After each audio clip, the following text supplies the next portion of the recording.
Oke, selamat datang di Lam FT Auto. Kali ini saya lagi di Kerawang.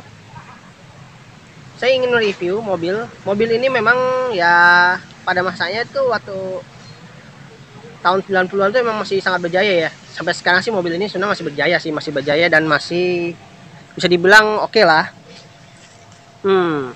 Mobil ini adalah mobil generasi ketiga, tapi ini yang udah sedikit facelift. Jadi lebih keren lah, pokoknya lebih bagus. Ini dia mobilnya, Toyota Kijang. Ini aja tipe yang paling tertinggi ya, tipe LGX. Dan ini emang udah ada agak sedikit modifan ya, karena standarnya LGX juga nggak seperti ini ya. Oke, nggak usah berlama-lama, kita langsung mulai reviewnya.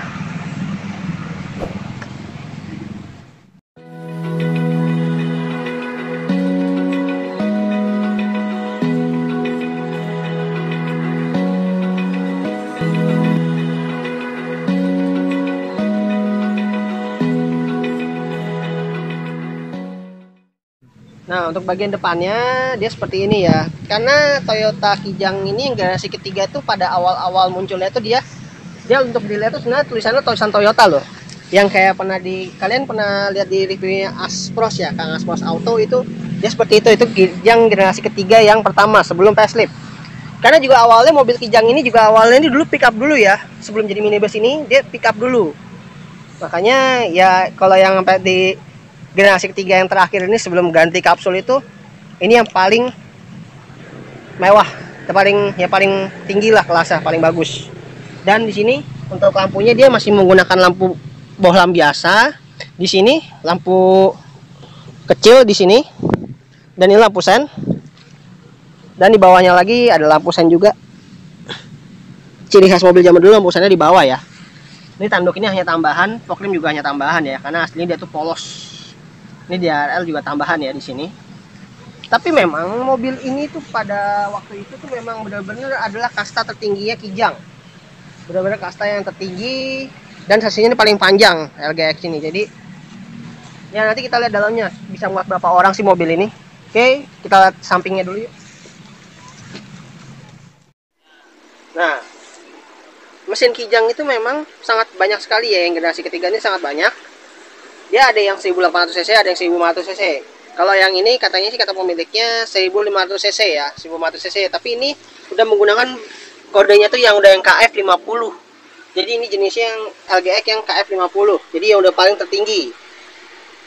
Untuk tenaganya sih kalau untuk 1500 itu tenaganya tuh 72 horsepower, diraih di sekitar 8000, enggak 8000 sih, paling 4000 atau 5000 rpm. Dan untuk torsinya sendiri, ntar saya lihat dulu, saya baca, karena saya nggak hafal semua. Untuk tenaganya sih, untuk horsepowernya itu dia bisa mencapai 120 Nm. Jadi cukup lumayan gede juga ya untuk torsinya ya. Jadi oke lah untuk pada saat itu awal-awal tahun 95-an itu. Ya, mobil ini juga sudah cukup terkenal ya, emang dari dulu mobil ini emang udah cukup terkenal sih, makanya sampai sekarang sih juga masih bertahan ya dengan harga yang masih ya cukup terjangkau lah. Tapi tenaganya sih masih oke ya, dan masih bisa dibawa buat jalan-jalan ke luar kota. Nah, dia unik, dia masukin ininya ini agak kesini, jadi ini ya agak rapet di sini ya. Nah, tetap kita harus banting. Oke. Untuk bagian sampingnya dari Toyota Kijang LGX tahun 1995 ini memang menurut saya itu emang bener-bener model walaupun kotak tapi tidak bosan menurut saya. Dari dulu saya ngeliat mobil ini tuh kayaknya emang cukup mewah sih, cukup mewah. Apalagi di sini kalau untuk yang ini tipe ini dia sudah ditambahin body kit seperti ini nih. Karena kalau yang tipe di bawahnya itu dia bener-bener langsung body ya, langsung body. Dan dia ditambahin buat pijakan kaki. Karena mobil ini kalau bisa dilihat sih, waktu itu tuh karena kan tinggi orang tuh nggak ada yang kayak saya itu 180 ya. Ini jadi kelihatan mobilnya tinggi, jadi kita harus naik ini dulu nih kalau mau masuk. Dan di sini listnya ini dia menyambung sampai bumper depan sini. Keren ya. Dan di sini ada logo Kijang. Spion sudah dikasih pakein chrome ya. Aslinya dia masih warna body nih. Dan dia belum electric mirror atau electric track ya, jadi masih yang biasa. Antena zaman dulu. Nah, ciri khas mobil zaman dulu itu adalah kalau dari samping tuh kelihatan ada nih kayak buat saluran air gitu ya. Jadi kalau hujan tuh airnya tuh nggak tampias ke kaca samping langsung ya. Keren. Tapi memang ya nggak bosen juga sih. Dan di sini ada garisan listnya nih, yang menurut saya ini sangat mewah sih nih. Jadi sampai dan memanjang sampai kap mesin. Handle sih masih model yang biasa. Dan ini ada lubang anak kunci. Kalau kita bisa buka kunci manual di sini. Jangan lihat binatangnya nih.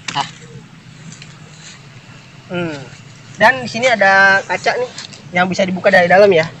Karena ini mobil ini adalah menggunakan yang masih ya apa ya, face to face ya. Jadi belakangnya masih face to face yang bisa duduk sampai 4 orang. Oke, kita langsung bahas peleknya yuk. Nah, untuk ukuran peleknya, dia peleknya ini menggunakan ring 14 dengan profil bannya 185/70. Untuk peleknya memang kalau untuk tipe yang LGX ini memang tipenya udah lebih keren ya, udah lebih bagus bentuknya. Memang ini bentuknya benar-benar sebenarnya seperti ini ya. Tapi yang pemiliknya ini udah dicat sama hitam, udah dicat hitam karena dia aslinya tuh sebenarnya two-tone sih peleknya. Kalau yang kayak gini, peleknya two-tone. Jadi kesannya memang mobil ini jadi udah lumayan mewah karena ini tipe yang tertinggi. Untuk rem depan bagusnya kalau yang tipe ini dia sudah menggunakan rem cakram di bagian depannya. Karena dulu Kijang itu awal-awalnya juga masih pakai tromol. Tapi memang kalau untuk bagian belakangnya dia masih menggunakan rem tromol ya. Tapi nggak masalah, yang penting bisa ngerem ya. Oke, kita langsung lihat bagian belakang.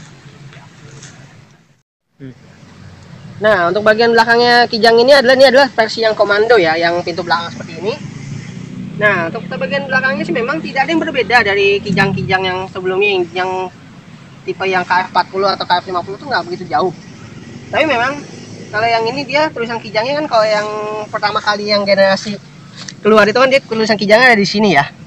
Yang tulisan LGX ini, aslinya ini juga LGX nih, yang tambahan apa aslinya dulu ada apa enggak? Paling kalau nggak bukan di sini nih biasanya. Dan di sini ada logo ini, logo karoseri ya. Karena mobil ini masih menggunakan basisnya tuh karoseri. Dan untuk handle dia masih model cungkil. Dia ada lubang anak kunci kalau kita buat kunci manual. Dan bumper di sini besi ya. Karena emang ini emang bisa buat kita naikin ya. Buat kita gantung gini. Bukan, jangan. Agak enak tuh, ingat zaman dulu. Nah, gunanya ini bumper besi ini adalah karena ini bukan sebuah bagasi ya. Ini adalah sebuah baris ketiga dari mobil ini. Nah, ini bangkunya dia masih seperti ini ya, menggunakan bangku face to face. Coba kita masuk ke dalam sini. Ini cukup lumayan lega sih kalau bangku dilebarin. Dan kita tutup coba. Dan kita tutup. Nah, ini sangat lega sekali sih, sangat lega sekali.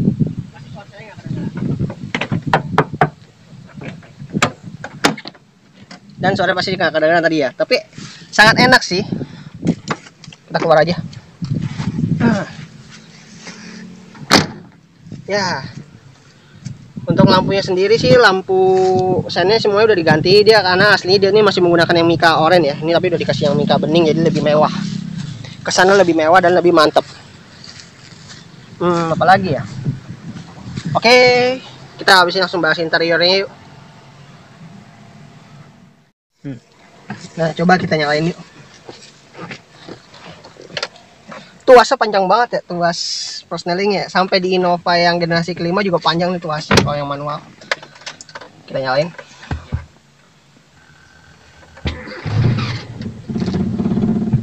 Ciri khas mobil zaman dulu. Getarnya tuh berasa ya. Getarnya tuh berasa. Udah.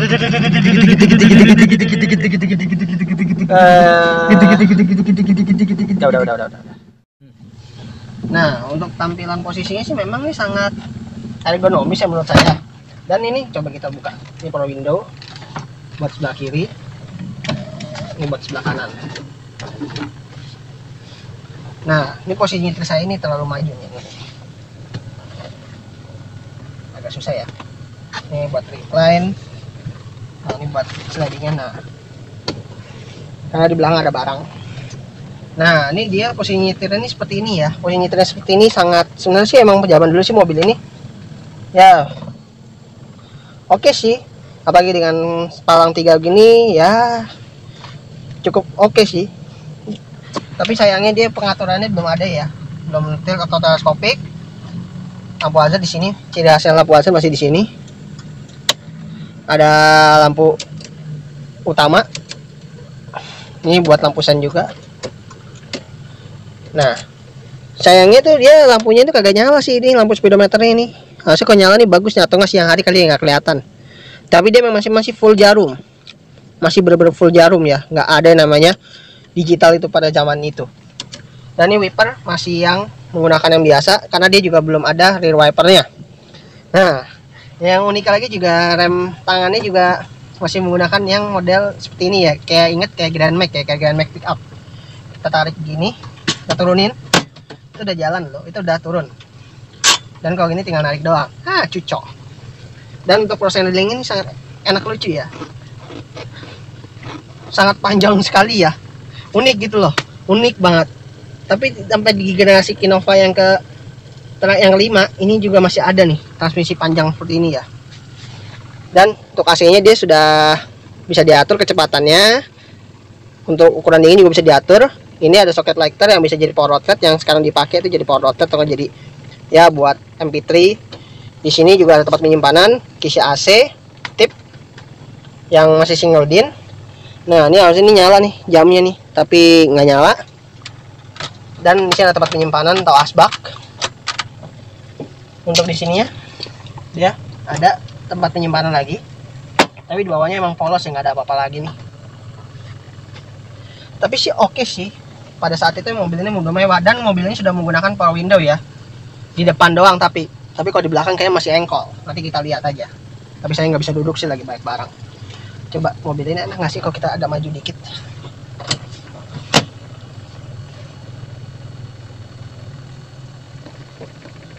Dan memang mobil ini tuh sayangnya tuh zaman dulu itu belum power steering, itu yang sangat disayangkan.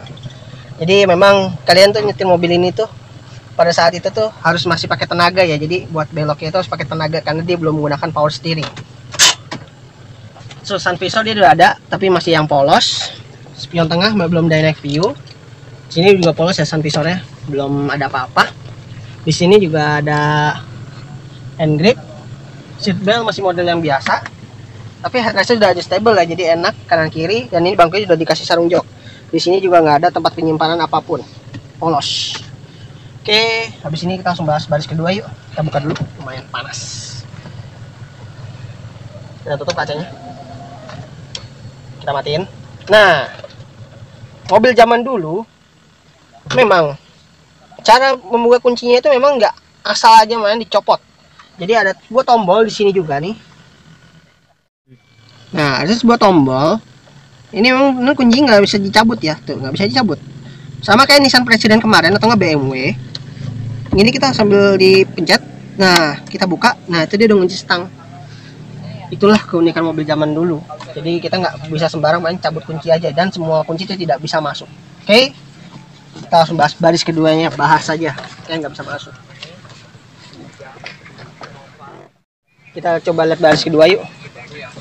Dia kalau untuk baris kedua kacanya juga masih belum yang kaca power window ya, jadi kacanya masih kaca yang manual seperti ini. Makanya dia belum ada power window ya, jelas lah. Buat apa power window ya di belakang. Dan di sini ada speaker, tapi dia nggak ada akomodasi apapun ya. Tapi emang bangkunya sayangnya juga nih belum bisa dilipat secara separuh-separuh, jadi harus dilipat semua full. Dan di sini dia sudah ada armrest loh, pada saat itu tuh udah ada armrest loh, mewah, udah oke loh, tuh udah ada armrest yang kayak di R3 gitu loh. Tuh, jadi nyaman duduk di sini. Tapi maaf ya nih agak sedikit berantakan, ada barang-barangnya, jadi harap maklum ya. Jadi saya nggak bisa duduk di sini. Dan di sini ada lampu baca, tuh nyala, tuh. Nah, ada hand gripnya juga, dan dia sudah double blower. Kalau yang ini double blower asli ya, ini bukan tambahan ya. Dan bisa kita setel dari depan situ. Nah, bisa kita nyalain dari sini nih double blower ya.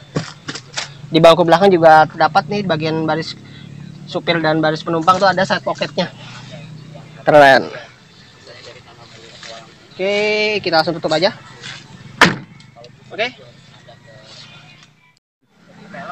Nah, mobil ini memang sama pemiliknya katanya mau dijual, tapi kita nggak tahu kapan. Nanti kita dikabarin. Nanti kalau mau dijual pasti ntar saya tulisin di deskripsi ya nomor teleponnya pemiliknya. Tapi kalau belum ada berarti mobilnya belum dijual ya. Ya memang mobil ini memang jujur sih, kalau bagi kalian yang senang dengan MPV pada zaman itu tuh memang bener-bener niat sih, walaupun memang untuk keamanannya memang masih kurang sih ya, dia belum ada ABS, belum ada airbag, setir juga belum bisa diatur ya pada saat itu.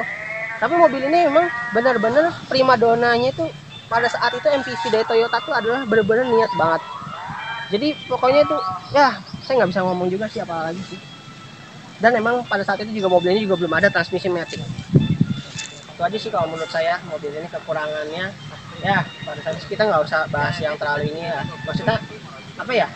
Dan ya itu yang penting orang bisa pakai mobil, bisa jalan-jalan gitu ya. Tapi sekarang dipakai buat bahan buat kita modif, ini enak banget loh. Oke, itu aja video saya hari ini mengenai Toyota Kijang LGX tahun 1995. Mohon maaf kalau masih ada salah kata saya dalam mereview mobil ini dan mobil-mobil lainnya, karena saya sebagai manusia masih kurang sempurna dan kesalahan saya mohon dimaafkan. Jangan lupa untuk klik like, subscribe juga channel saya Ilham FT Auto. Jangan lupa follow juga Instagram saya Ilham FT Auto, dan bagikan kepada seluruh di media sosial Anda ke seluruh dunia, karena dunia otomotif itu sangat positif. Oke, sekian dulu video saya hari ini mengenai Kijang LGX tahun 1995. Terima kasih telah menonton, sampai jumpa di video saya berikutnya.